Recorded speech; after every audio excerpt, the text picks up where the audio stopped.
Aujourd'hui, on plonge dans une histoire absolument fascinante, celle de la Mésopotamie. C'est une civilisation qui, il faut bien le dire, a littéralement posé les fondations de notre monde moderne. Imaginez un peu ça. Et si tout ce qui nous semble normal aujourd'hui, nos villes, nos lois, notre écriture, avait en fait ses racines il y a 6000 ans? Eh bien cette question, ça va être notre fil conducteur, parce que l'héritage de cette région est juste incroyable. Alors voilà le programme de notre voyage dans le temps. On va d'abord situer ce fameux berceau de la civilisation. Ensuite, on verra comment les toutes premières villes sont apparues. Puis on explorera l'ère des grands empires. Après ça, on s'immergera dans la vie de tous les jours avant de comprendre pourquoi, au final, cet héritage est immortel. Allez, c'est parti. Notre histoire commence donc là, sur ces terres fertiles entre deux fleuves, qui correspondent en gros à l'Irak d'aujourd'hui.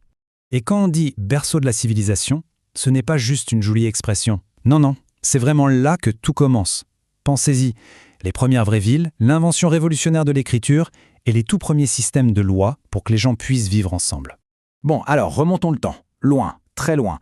On est aux alentours de 4000 avant notre ère. C'est là que tout démarre, avec un peuple de pionniers absolument génial, les Sumériens. Et ces Sumériens, ils étaient incroyablement en avance. Ils ont fondé les premières cités-États, comme Uruk ou Ur.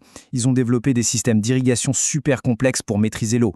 Mais leur plus grande invention, le vrai game changer, c'est l'écriture cunéiforme. Une étape juste monumentale pour toute l'humanité.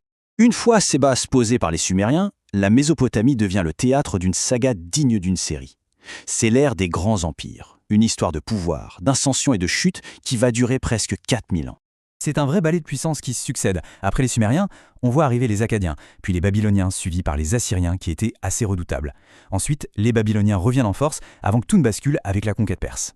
Et là, il y a un personnage clé, Sargon d'Akkad. Il faut bien comprendre que ce qu'il a fait, c'était du jamais vu. Il a unifié par la force des cités qui se faisaient la guerre depuis des siècles. En faisant ça, il a tout simplement créé le tout premier empire de l'histoire. Il a inventé un modèle qui allait être copié pendant des millénaires. Place ensuite aux Babyloniens et à une autre superstar de l'Antiquité, le roi Hammurabi. Son grand héritage, c'est son fameux code de loi.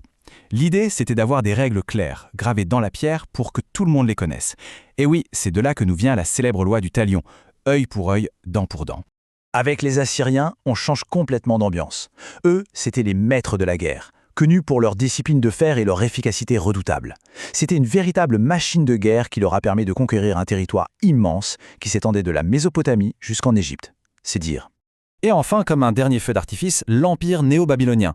Là, le roi Nabuchodonosor II veut redonner à Babylone sa gloire d'antan. Et il ne fait pas les choses à moitié, c'est lui qui fait construire des monuments de légende comme la porte d'Ishtar, tout en briques bleues, ou les fameux jardins suspendus. Ok, on a beaucoup parlé des rois, des guerres, des empires. Mais la majorité des gens, le peuple, comment vivait-il au jour le jour? Eh bien, sans surprise, il y avait un monde entre les riches et les pauvres. Le peuple vivait dans des petites maisons en briques de terre, avec des toits plats bien pratiques pour dormir l'été.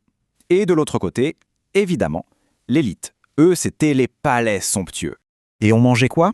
La base de tout, c'était l'orge, pour faire du pain et surtout de la bière. C'était un peu leur boisson de tous les jours. À côté de ça, on trouvait des dattes, du poisson, des oignons, de l'ail, simple mais efficace. Question travail, la société était avant tout agricole. La grande majorité des gens travaillaient dans les champs.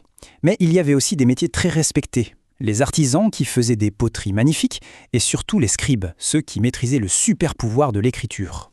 Mais attention, la vie ce n'était pas que le travail, heureusement. Ils aimaient la musique, ils avaient des jeux de société, et puis bien sûr, la religion était partout. Le quotidien était rythmé par les fêtes et les rituels dans les ziggourats, ces immenses temples, pour s'attirer les bonnes grâces des dieux. On arrive maintenant au point le plus fou, je trouve. Comment une civilisation qui a disparu il y a si longtemps peut être encore aussi présente aujourd'hui? C'est la question de son héritage. Parce que oui, tout a une fin.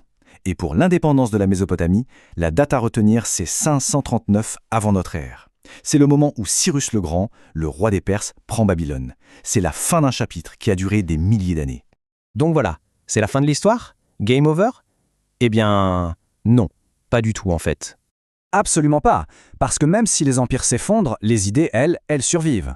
Repensez à tout ça, le concept de la ville, l'idée même d'un empire, l'écriture, des lois écrites pour tous, et même la première bibliothèque, toutes ces innovations sont devenues les piliers de notre propre monde.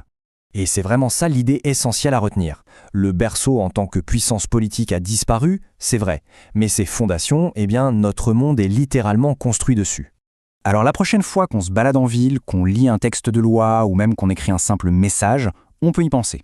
La Mésopotamie n'est plus sur les cartes, mais son héritage, lui, est bien vivant absolument partout autour de nous. Coucou mes chers amis! Si les aventures d'aujourd'hui vous ont plu, n'oubliez pas d'appuyer sur le bouton d'abonnement rouge et cliquez sur la cloche pour recevoir toutes les nouveautés amusantes et passionnantes.